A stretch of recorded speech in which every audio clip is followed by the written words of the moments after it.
Hearthstone Misplays, but they get increasingly more embarrassing. Wait a second here. He's got a sacrificial pact. What if Lord plays Jiraxis this game? Yeah, and I mean, the rogue is low on resources. You might play that Jiraxis just to bring him to a quicker end. Yeah, I mean, it does clear the board that is here. Whew. And here is the sickest thing of all, dude. You want to know the frickin' cherry on top of this awesome cake that we have? Lord says, you use both your auctioneers. I'm feeling pretty safe, and I need to close out the game. I need to play something like Lord Jiraxis. At this point in the game, all of the rogue's minions and almost all of their burn has been used up. The Warlock could pass every turn for the rest of the game and win. I think Lord thinks that he has something like Sacrificial Pact, so to diminish any possibility... No!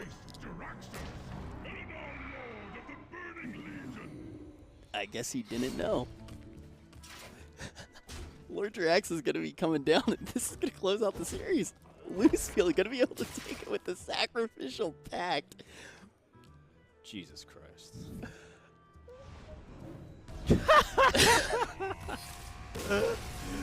Wow.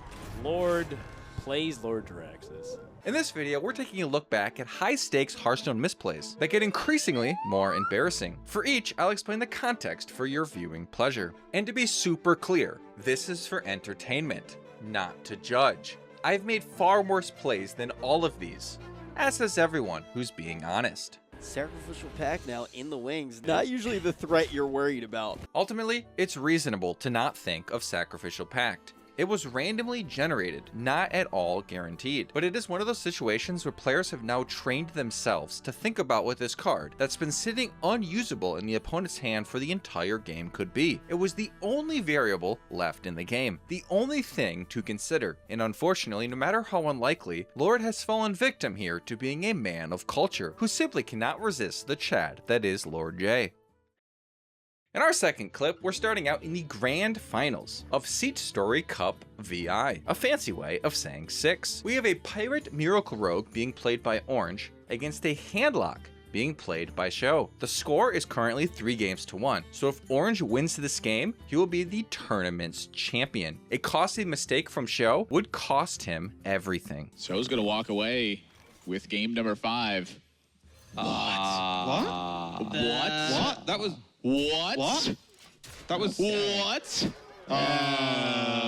Please, any justice. Please. No justice. Okay. No. I want to see more games, so I'm happy that Orange doesn't kill him, but man, that's Hearthstone in a nutshell. that right there, that's actually Show, a super... You could tell that Show missed it too. He immediately gets up. Show's gonna take... This feels like one of those situations where you get near the end of a Hearthstone game and you sort of mentally check out and coast to a finish. Like it felt as if Show was just like, yeah, let's hit him in the face and end the turn. It's over. But unless you're 100% certain that your opponent can't kill you, you shouldn't play with your food. Thankfully for Show, there was no costly punish here. Even the best players make silly mistakes. That's really heads-up play from him, though. You know, a lot of people are like, oh, Show missed lethal, well, like, that was bad. No, it's actually very intentional. The worse that you play in Hearthstone, the better that you draw. That's just how it works. Oh my god. That's how...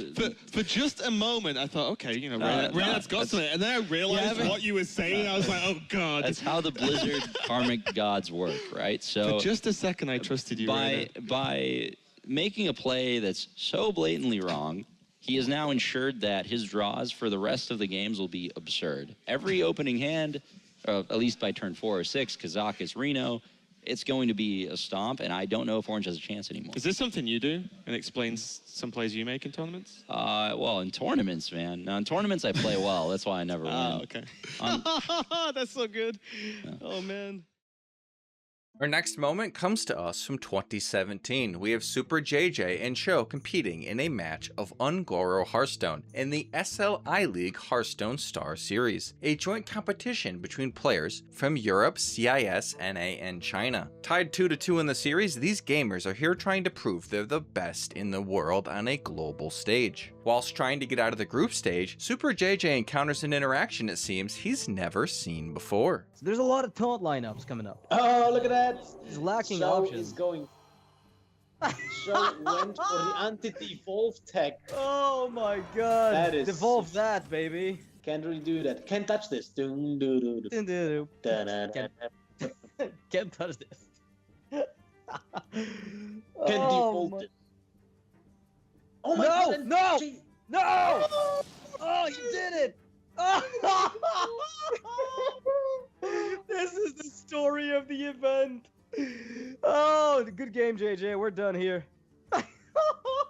And it's not that they don't play enough, is that the situation, like, while it happens often, you have such set in stone targets for Hex, and you deviate from that plan so little that when it comes, like, it's very rare that you'll Hex something that'll get buffed afterwards. It'll literally only happen against Paladin on a target that you've had to Hex that wasn't the one that's game winning. And so, this interaction is. Look at that. JJ actually lost a turn because of that. He I think roped, he didn't use hero power. As embarrassed as Super JJ was, we can't fault anyone for messing something like this up. It's very unintuitive, and I'm not saying that as an insult, I just mean from a human brain standpoint. After playing it a dozen or a few thousand times, you mentally associate Devolve as a spell that transforms the targets on the board into something completely new. As a result, when you're playing, it's easy to disassociate the functions under the hood. Players, including myself, still do this today with cards all the time when not proceeding carefully. To explain the interaction, I'll let Noxious start with examples from the time. so. The only minions that cannot be transformed by Devolve, and that's gonna come in handy for those who need a checklist. The giants that have 12 mana cost baseline cannot be turned into 11 drops. 0 cost minions like Target Dummy and Wisp cannot have that, and Molten Giant, which is the costliest minion in the game, cannot have them. Cannot happen to them. And Much like those cards, the frog can't be devolved because there is no minion with a mana cost lower than the frog's cost to transform into, because the frog has a mana cost of 0 when on the board. Even if players realized it was 0 cost though, I'd bet a good amount of those players would assume in this situation that the frog would become a different 0 cost minion, a non-token one without the buffed stats. But unfortunately for JJ, that's not how it works. I can super relate to how he reacted here, and I won't claim it's easy, but I honestly think it's more embarrassing here as a pro player to mentally not have the composure to finish the turn. Looking at the opponent's hand, the game was cooked anyway. It's also possible that it was best to not play anything more that turn to try to space out your threats, but he certainly didn't make that choice strategically. You can see through his face cam that he was still thinking about the devolve even during the following turns. JJ went on to lose the game, but in the end, this didn't seem to have mattered as he and Sho both missed the tournament playoffs.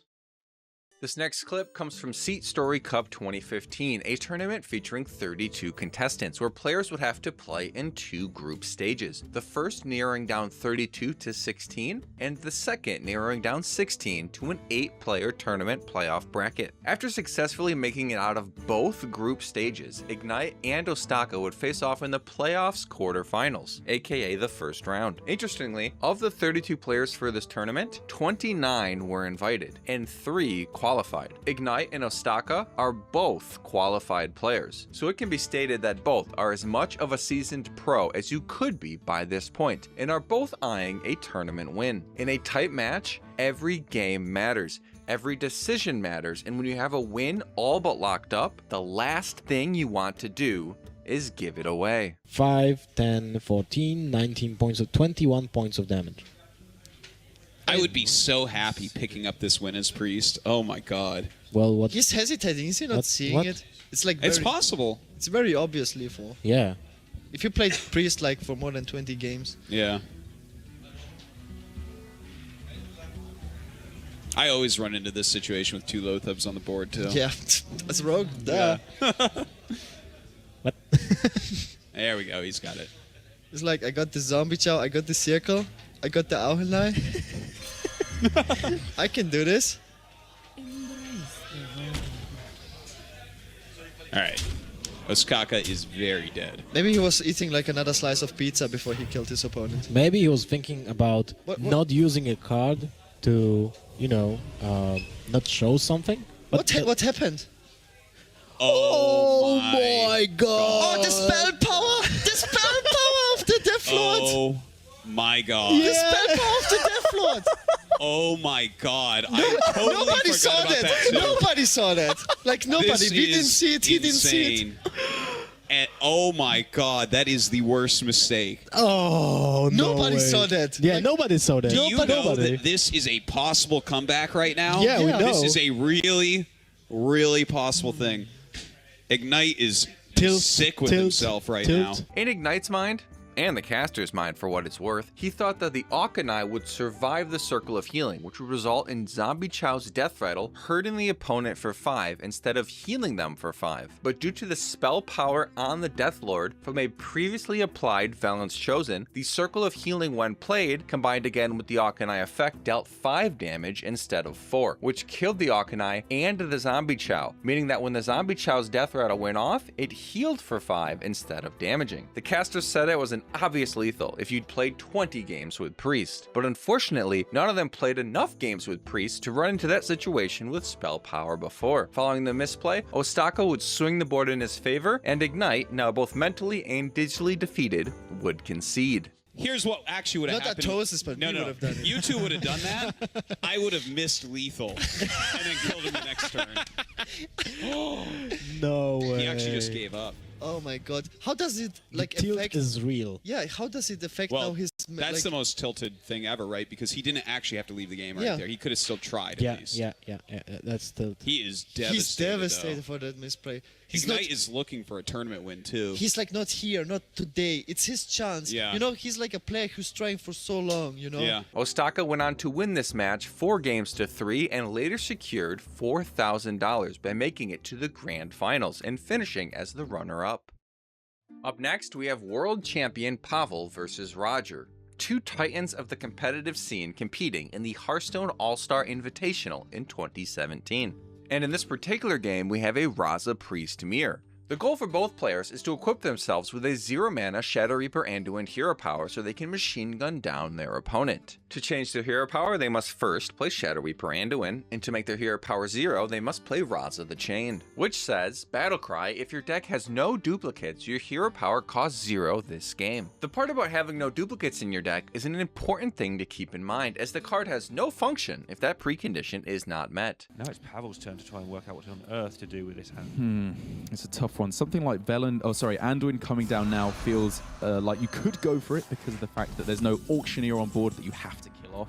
But at the same time, going for the Psychic Scream here, while it's not denying the ability for Raza to activate, as many players will post on their Twitter pages showing, yeah, they played Raza like an idiot and it didn't activate. In this particular instance, it's just denying the draw of those cards. Maybe it's a couple of extra cards away now. But it's scary having an Acolyte and a Cleric on the board. I think there might be the ability for a couple of burns here for Pavel. Double Loot Hoarder going into Roger's deck. There's 2 Loot Hoarders in that deck. Now he's got to draw either one of those as well as the combo. Okay, this has suddenly got a lot harder for Roger, and this was really nice from Pavel. I was looking at the overdraw options here, but this kind of does the same thing, because it means Raza is really far away, and even if you draw it, it's not activated until the other Loot Hoarder is drawn. Yeah, it's an interesting way to go about it. We see Raza, and it's green. It's not yellow. That is not a yellow Raza. I pray to God that Roger realises that. I think he will. I think the fact I'm they sure both he went will. on the same turn means the chance of a mistake is nearly 0. If they're going on different turns, then it's Yeah, easier to yeah, mess up. But they actually went in together. Oh my God, is he going to play it? Whoa. Oh my God, I'm gonna. Does he not realise? It's also worth pointing out. Oh my God, he's going to do it. He's going to do it. He plays it. Raza's down, and it doesn't reduce the hero power. Pavel clapping to his opponent as well. Oh my God. Pavel has framed It's AHQ, happened. Roger. That has to be the first big tournament Raza that just did not activate. That is absolutely absurd. And Pavel has just completely outplayed his opponent. It's a fairly understandable misplay that could happen to the best of us, but man, the yellow glow that they put around cards usually makes this type of misplay really hard to do. I hate to say it, but come on, we spotted it, Yeah, Neil. we're Surely casters, we Roger knew should what have was realised happening. it. Come on. And don't forget, Roger is here in front of a pretty large home crowd. That's right. Who have paid to cheer him on. So He might need an escort from the stage. When asked about it after the game, Roger said that he was counting damage that he could deal next turn and didn't notice that his deck was polluted. Looking at old comments on this VOD, I'm happy to see that the old comments are focused more on Pavel being an excellent player and this being an excellent play rather than focusing on the misplay. I think that rules, but this is unfortunately, unquestionably embarrassing. Why is it always Pavel? Sportingly taking it by laughing at his opponent. He's just an absolute god. This is amazing. Oh. Poor Roger. He's going to a loyal holder now, isn't he? Without a zero mana hero power, Roger would go on to lose the match, being eliminated from the tournament in round 1. Then he did that thing that he did. I don't even know how to describe it It's too anymore. good. It's just too good. Wow, you're a mean man. I mean, come Or on. mean man, one of the two. Yeah, I think a mixture of the two. But, I mean, this is what you like to see. Not that Roger made a mistake necessarily, but Pavel deserved to win. He played better than his opponent. Pavel went on to finish 4th overall. Y'all ever play a game of Hearthstone where the entire point of the game is to do one thing, and then you get to that point in the game to do that one thing, and you mess it all up?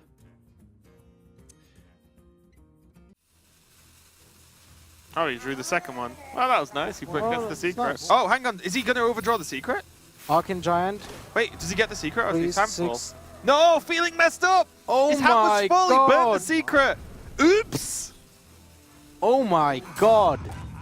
Oh, wow. There we go. Huge problems when you play the fatigue game. Lesson 1. Do not burn your... I'm not going to let him finish that sentence and say secret one more time. We're good here. You know what? While we're at it, let's check out the international broadcast, because while I may not understand the language, I can certainly understand what's happening in their reaction. Он сжег себе квест.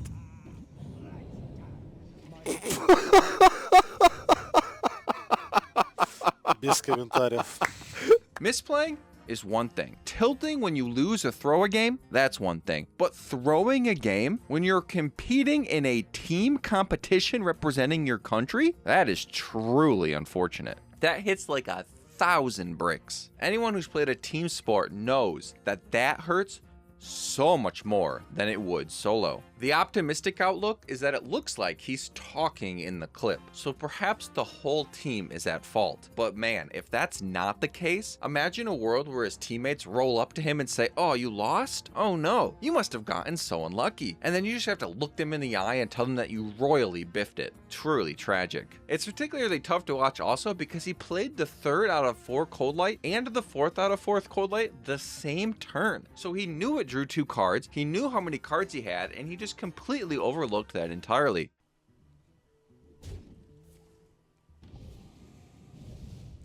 Хочется забыть про эту партию, как про страшный сон. It's a shame for him he wasn't playing in today's game, as the game nowadays waits for you to have room in your hand and then gives you the reward anyway.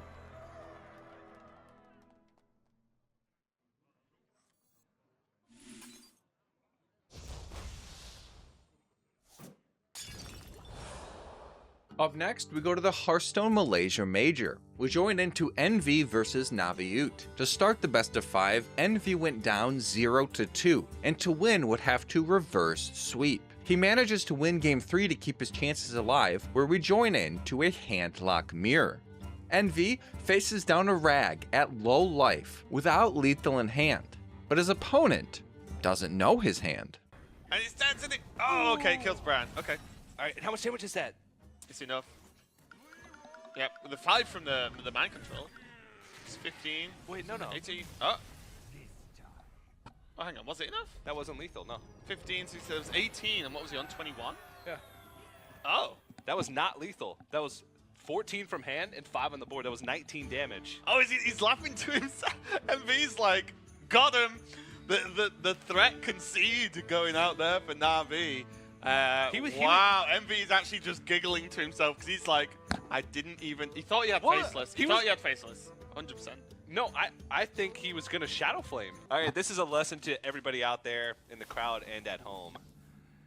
Don't Never concede until they deal the final point of damage. Envy went on to win the next game also, completing the reverse sweep. And with his newfound life in the tournament, he went on to win prizing by finishing third. You can actually embrace the just kill him. shadows. He is That's locking it. it in.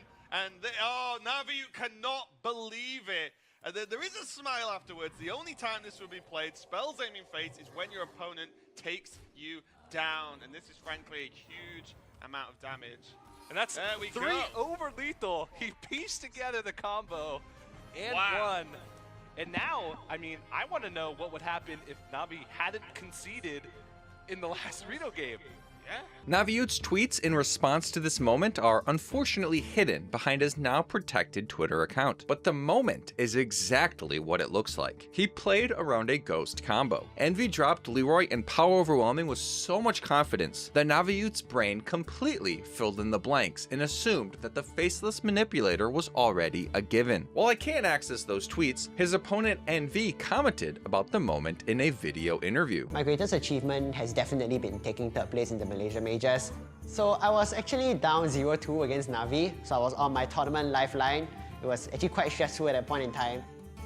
And I didn't actually have lethal in my hand. I played out Leroy into Power Overwhelming and he thought I had the Faceless, but I didn't. And I was about to do something else. I was about to Shadow Flame the Leroy, so I still had some outs. And the moment he conceded, I could hear like the crowd roaring outside, and then at that point I knew that he thought I had the lethal out, so I just started laughing like crazy on stream. 5 on the board, that was 19 damage. Oh, he's laughing to himself. MV's like, got him. For this next clip, we join into a Hearthstone DreamHack series tied 2 games to 2. This final game decides the match. The scene for Coach Twisted in this game is simple. You're ahead in a Raza Priest mirror, with Raza and Anduin already in play. All you have to do to win the game is to play your cards. So heal yourself, Anduin, kill the Radiant Ellie, maybe gets you places. And it looks like he's just going for a potential Sagoth. Or Tarantus. I'm guessing Sagoth. And then the Storm might not be metagame! the worst idea And in the this situation. meme begins! You've seen Coach Twist has been struggling, he's been panicking a bit. Make him do his turns in 15 seconds, I love it. I mean, Lyra triggers, it's so slow! Oh my goodness, what to do? I know, I just suicide all my minions. What is going on? I don't even know. I just healed Nozdormu. I panicked and I butchered this. Oh no! Oh no! Wow, is apparently human. Oh, brother, just trade the Berkeley Bully or the Lyra, anything. Just do anything. This is one of those misplays that's just so painful to watch. Nothing hurts more than watching all sorts of fun and meaningful actions get thrown down the drain. This could make a grown man cry. Truly saddening. To be more fair to Coach Twisted though, this was his 6th best of 5 at DreamHack on the same day. I have to imagine his brain is just fried. Gotta start with that ping. You start with the ping, and then we're talking about maybe mind visioning. Don't forget the ping. And he forgot the ping. Coach Twist is doing a good job of looking like he's not cracking up here because his brain is all over the place. He's obviously it's been a long day, he's obviously tired, and you don't go to 5-0 by playing like this all day. He's just struggling to order things right now. So he has been playing at the top level of competition for hours, in front of a camera, bright lights, and crowds of people. Despite starting 5-0, Coach Twisted's state of depleted energy that led to this pretty poor gameplay resulted in him losing this game and series. From a game state that losing at all in and of itself is a pretty remarkable thing to have pulled off. And put Coach Twister maybe out of his misery at this point. I feel this is actually an opportunity to ping that Acolyte twice. Okay. You probably ought to, but he's not going to, because he's a nice person, but I would have done it. I'm a lesser human being. He's going to ping it twice with the Spirit Lash. And simply take his opponent down. as he should. Kuala Lumpur has found a way